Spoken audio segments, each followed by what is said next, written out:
for solving. For pleasure. So just to position the problem in the history, the World Wide Web was created 30 years ago. Actually, we celebrated in Geneva with Tim Berners-Lee just a few weeks ago, the celebration of the web. And I was in the UN at that time, I was Chief Security Officer of the UN, so we actually remember the date on the web arrived. And that was a big excitement because everybody said, wow, this is a decentralized system, everybody's going to benefit of that. But we knew very well that the web is blind. The web doesn't know what it transfers. It was actually designed to be blind. It was designed by military, internet, ARPANET, in a way that it could never be shut down. And that was actually the design architecture.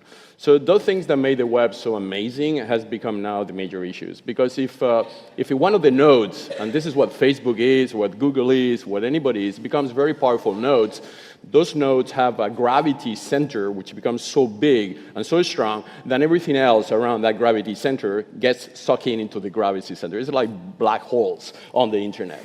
So how we solve that? And that's what my company, I created a company which is now the largest cybersecurity company in Europe, listed in the Swiss Stock Exchange, which took a totally different approach. We said, okay, in order to benefit the web, we have to put the person, the human, at the center of gravity.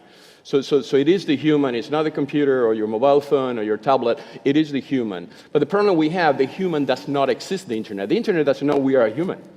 The internet doesn't even understand what a human is. So if the internet does not understand what a human is, we are actually becoming an endangered species. And the only reason why AI and all those tools are so complicated is because they could basically replace us algorithmically into that structure. So you will not be you anymore, it will be you, whoever is on the internet. And whoever is on the internet will have no relation to you, and therefore you will be a secondary type of being towards your digital self. And your digital shadow becomes bigger than the totally. Than the human person. And the shadow has a value that you don't have. And this is what is important to understand, that shadow is a product, and that product has a huge value. I mean, I keep always saying, if you divide the market capitalization of the top 10 internet companies, then they are now representing something like $10 trillion, which sitting on the top of the web. The invention was developed in Geneva, which nobody made money in Geneva, that invention. They has created a $10 trillion ecosystem. If you divide that by the people that have access to that, each person identity, each person is something like $5,000 to $10,000 per year. So why don't we return that money back to the person through its consent? One of the amazing things is happening now, and that's why I'm pessimist but very optimistic as well, is that new technology like decentralization of ledger, blockchain, allows us as an individual to put a brake on that expropriation of data and say, hey, wait a minute. You are making money out of that data, but that data is mine, and I would like you to ask me consent to that data. And that consent has an economic value. And that consent has an economic value for 6.5 billion people that they are struggling. They are poor people that they have no access to me. Let me put a little bit of nuance to that last point. I do think that consent is important, but I think it's essential to distinguish between people who actually are paying us for our data with services based on it, where they're using that data for us. When I give Google my location, it gives me back the ability to do maps. So this is actually a valuable exchange.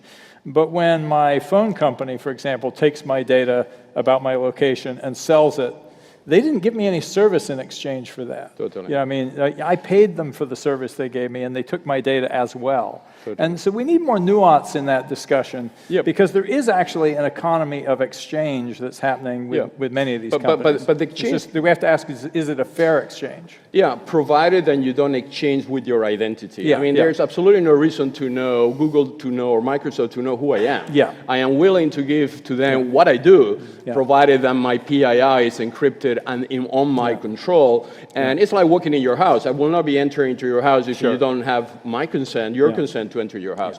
The consent is a $10 trillion economy, has not been exploited. And the consent is the underlying infrastructure for peace. Because peace sustainability will only happen if we are able to retribute 6 billion people the possibility of monetizing their data, because that's the oil of the new economy. Yeah, maybe on AI, one question. I wrote a book which is available in the reception with the name Transhuman Code. What the book defends, and we launched that in Davos at the World Economic Forum, is that the best perfect AI the world knows, and the most perfect technology the world knows, is us, human. There is absolutely nothing in the market on AI that basically replaces 5% of our algorithm. We have an algorithm we took millennia to be built. The human algorithm is as sophisticated that if it's enhanced by external algorithm, it will get much better. But what is a very big danger is to create the algorithm outside that algorithm the human has. Yeah. Yeah. And that's the new thinking, and I know in Silicon Valley they have a different views than we have in Europe about this, is the merge of biology and AI and creating this kind of superhuman.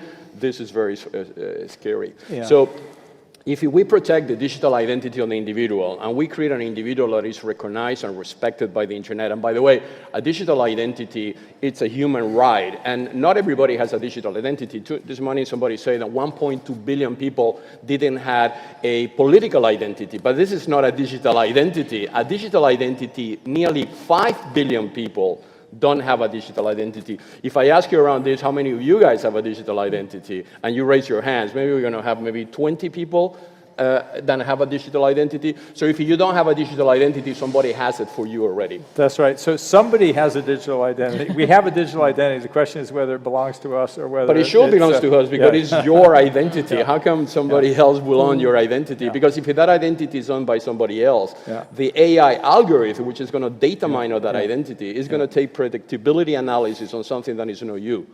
And that's a very big, but it's happening already. I mean, one of the things which is very encouraging is that there's a new kids on the block with the name blockchain. And blockchain is actually a decentralizer of power. I mean, you don't even need, you obviously need governments because governments is the trusted party. But the ledger distribution of trust is a peer distribution of trust. It's like we do in human relation. If I trust you and you trust her, it's very likely I'm going to trust her as well because we establish a trust ecosystem. So the trust ecosystem needs to be decentralized. We are in a society which this centralization of digital trust has not succeeded. It's a failure. As I said before, the 90% of the people are excluded from the benefit of that centralization of trust.